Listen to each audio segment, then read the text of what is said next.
Throughout human history, few subjects have inspired as much horror, fascination and revulsion as cannibalism. The consumption of human flesh by other humans crosses our deepest moral boundaries, yet it has appeared across cultures and centuries in forms both shocking and complex. Welcome to Nightmare Narratives, where true history bleeds into horror and the strangest legends might just be real. If you like the eerie, the unexplained, and the downright disturbing, hit like and don't forget to subscribe. Some stories are too dark to forget. Today we're examining one of humanity's darkest chapters. Was cannibalism always born from desperation? Was it ritual, madness, or something more nuanced than our modern minds can grasp? This is a journey into the shadows of human behaviour. Viewer discretion is advised.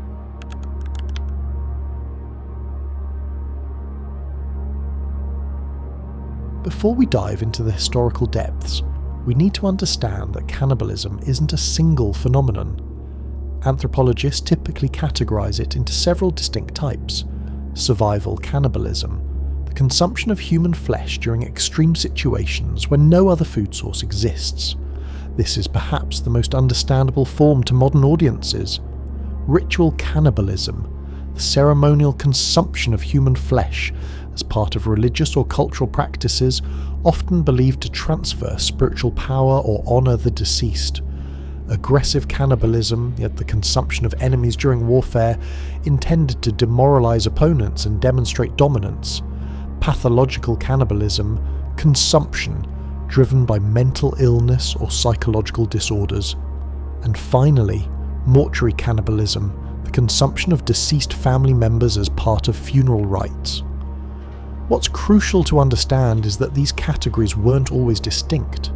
In many historical contexts, cannibalism served multiple purposes simultaneously: practical, spiritual and social.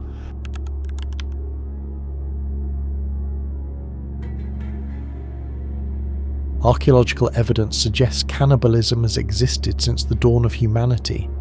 Cave sites across Europe contain human bones, with cut marks consistent with butchering, dating back over 800,000 years. But it wasn't always about survival. In ancient Mesoamerica, the Aztecs practiced ritual cannibalism on a massive scale. Spanish conquistador accounts describe elaborate ceremonies where prisoners of war were sacrificed to gods like Huitzilopochtli, their hearts removed while still beating, and their flesh consumed by priests and nobility. These weren't acts of hunger, they were deeply spiritual practices. The Aztecs believed consuming human flesh allowed them to absorb the strength and courage of their enemies, while also feeding their gods to maintain cosmic balance. Across the Pacific, several Melanesian cultures practiced mortuary cannibalism well into the 20th century. When a family member died, relatives would consume portions of the body not out of disrespect, but as the ultimate act of love, ensuring their loved one literally became part of them forever. The Fore people of Papua New Guinea continued this practice until the 1960s, when medical authorities discovered it was spreading Kuru, a fatal prion disease. This tragic consequence highlighted how cultural practices could have devastating unintended effects.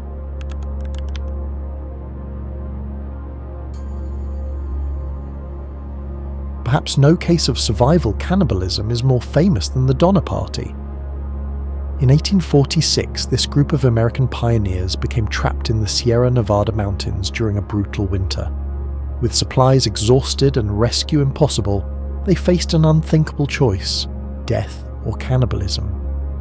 The survivors later recounted the agonizing decision-making process.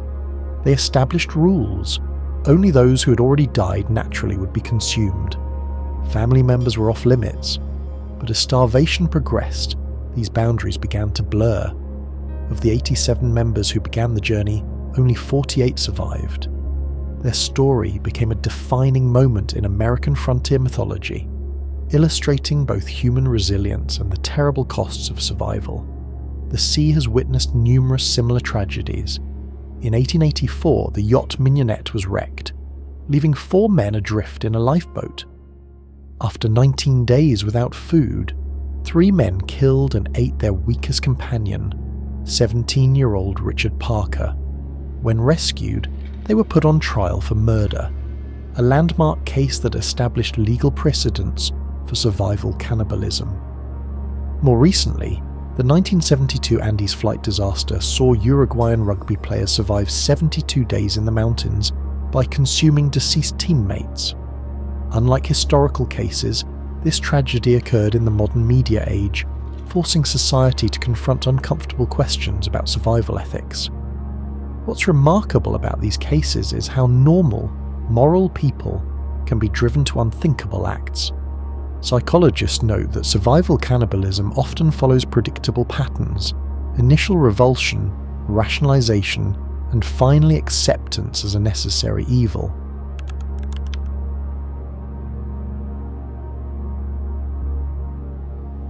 Not all cannibalism stems from cultural tradition or desperate survival.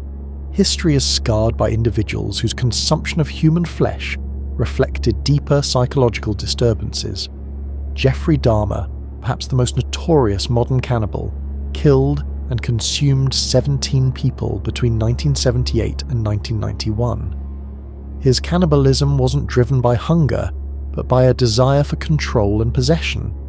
He believed consuming his victims would make them part of him forever. A twisted inversion of mortuary cannibalism practices, Andrei Chikatilo, the butcher of Rostov, murdered and cannibalized over 50 people in the Soviet Union. His case highlighted how cannibalism could be linked to severe mental illness, childhood trauma, and sexual pathology. But individual pathology is only part of the story. History also records instances of systematic cannibalism used as weapons of war. During World War II, Japanese soldiers reportedly engaged in cannibalism of prisoners and civilians, documented in military records and survivor testimonies. The Siege of Leningrad saw desperate civilians resort to cannibalism as the city starved. Soviet authorities documented over 2,000 arrests for cannibalism during the 872-day siege, revealing how extreme circumstances could drive entire populations to desperate acts. These cases force us to confront uncomfortable truths about human nature. Under extreme stress, whether psychological, social, or environmental, the thin veneer of civilization can crack, revealing capacities we'd rather not acknowledge.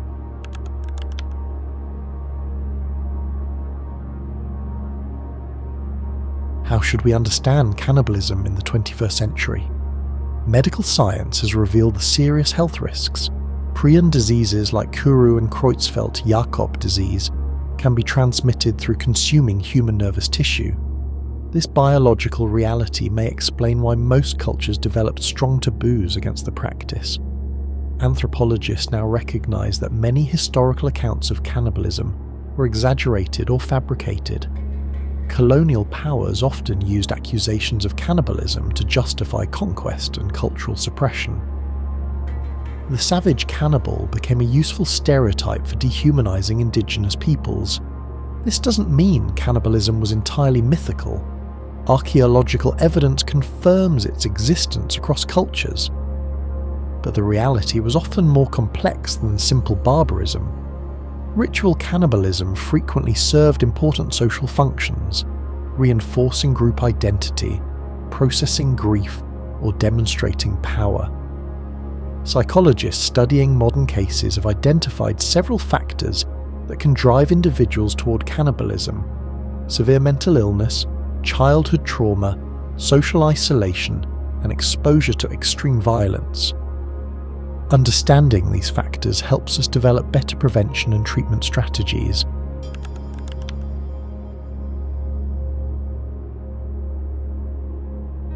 So is cannibalism survival or madness?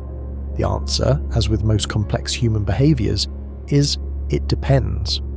Survival cannibalism represents rational decision-making under impossible circumstances.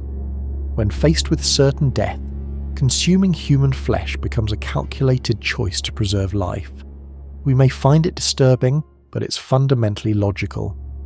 Ritual cannibalism served important cultural functions, binding communities together through shared practices and beliefs. While foreign to modern sensibilities, it was often deeply meaningful to practitioners.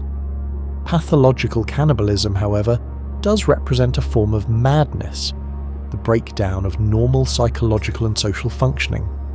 These cases remind us that human behaviour exists on a spectrum, and extreme circumstances or mental illness can push individuals beyond normal boundaries.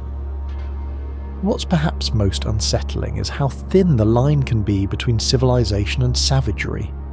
The Donner Party were ordinary pioneers, the Andes survivors were athletes and students, the Leningrad civilians were teachers, workers and families. Cannibalism forces us to confront uncomfortable questions about human nature. Are we really so different from our ancestors? What would we do in their circumstances? How much of our moral certainty depends on full stomachs and safe homes?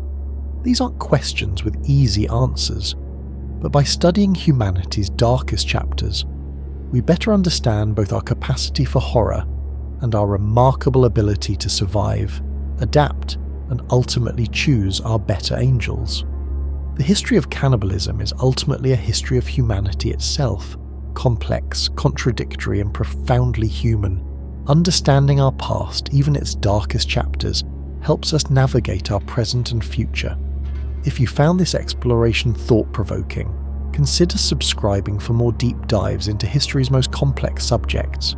Remember, the goal isn't to judge the past by today's standards, but to understand how humans have adapted, survived, and sometimes failed under extraordinary circumstances. What do you think? How do we balance moral judgment with historical understanding? Share your thoughts in the comments below.